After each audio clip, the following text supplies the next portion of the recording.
हिंदू परंपरा के अंदर ये नवरात्रि के जो प्रसंग हैं ये तो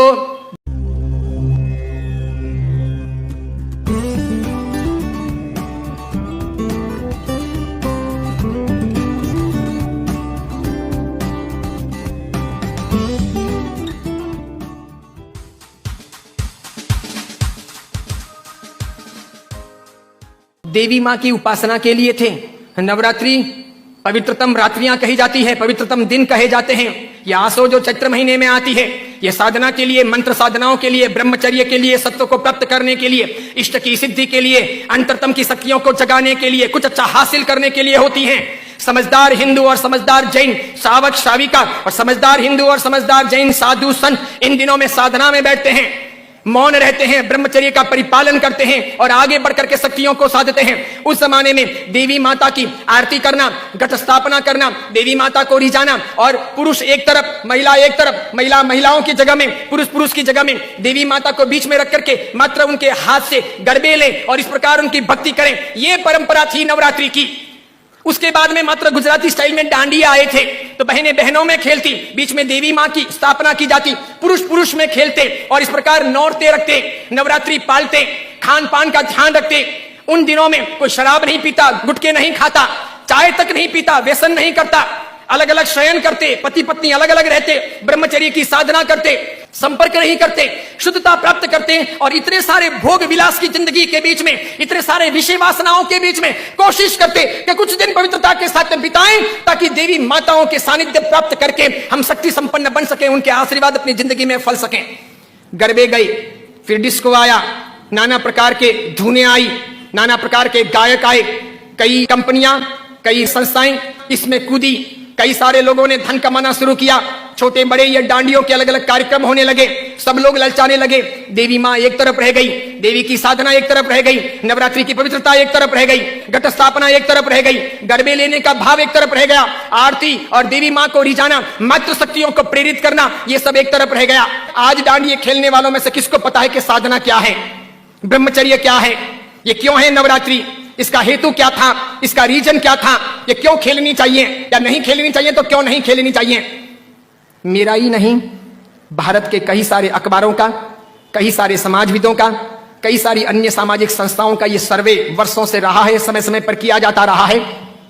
कि नवरात्रि के महीने 2 महीने के बाद में जितने गर्भपात होते हैं उतने गर्भपात बाकी के 11 महीने में नहीं होते। तो ये व्यभिचार नहीं है तो क्या है, ये दुराचार नहीं है तो क्या है, ये जीवन की भ्रष्टता नहीं है तो क्या है। इस बात पर मैं कुछ वर्षों पहले बोला था, अभी किसी ने वो वीडियो वायरल कर दिया और उस वीडियो को लेकर के अखबार ने लिखा। मैंने कहा जो सच है वो सच है कि हम अपनी साधनाओं को बचाएं, बेच ना दें। हिंदू धर्म की परंपरा हो कि जैन धर्म की परंपरा हो, कोई भी उत्सव महोत्सव हो, मैंने समय समय पर यह भी कहा था गणपति अगर हिंदू धर्म के देवता हैं और गणपति के महोत्सव अगर मनाए जाते हैं या उनका आराधन अगर किया जाता है तो उसमें कहीं जुआ नहीं खेलना चाहिए, शराब नहीं पीनी चाहिए, गणपति के नाम पर तमाशे नहीं करने चाहिए, लड़कियों के साथ में नाच गान नहीं होने चाहिए, गणपति लड़कियों को छेड़ने के लिए महोत्सव के तौर पर नहीं आ रहे, लड़कियां अपनी जगह पर हो, पुरुष अपनी जगह पर हो, वहां शराब नहीं पी जानी चाहिए, उनके पैसों का प्रपंच नहीं होना चाहिए, गणपति को सेलेबल नहीं बनाया जाना चाहिए। हिंदू धर्म अगर इन चीजों को नहीं संभालता है तो धीरे धीरे भारतीय संस्कृति का विनाश होगा। सिखों ने अपनी धर्म परंपराओं को संभाला है, मुसलमानों ने अपनी धर्म परंपराओं को संभाला है, ईसाइयों ने अपनी धर्म परंपराओं को संभाला है। उनके जो ओकेशन होते हैं वो दूसरों को इंटरफियर करने नहीं देते, वो उसमें घालमेल नहीं करते। हिंदू और जैनों को इस बारे में सावधानी रखनी आवश्यक है। कल ऐसा ना हो जाए कि पर्युषण महापर्व के दिन आए या राखा तीज का दिन आए या कार्तिक पूर्णिमा का दिन आए और कोई उसे किसी प्रतिष्ठान के नाम पर प्रोजेक्ट कर ले कि चलो अब महोत्सव को इस प्रकार मनाएंगे, उस प्रकार मनाएंगे, तो 25 साल 50 साल के बाद में ऐसा हो सकता है कि हमारी होली की आराधना या हमारे पर्युषण महापर्व की आराधना का रूप रंग बदल जाए।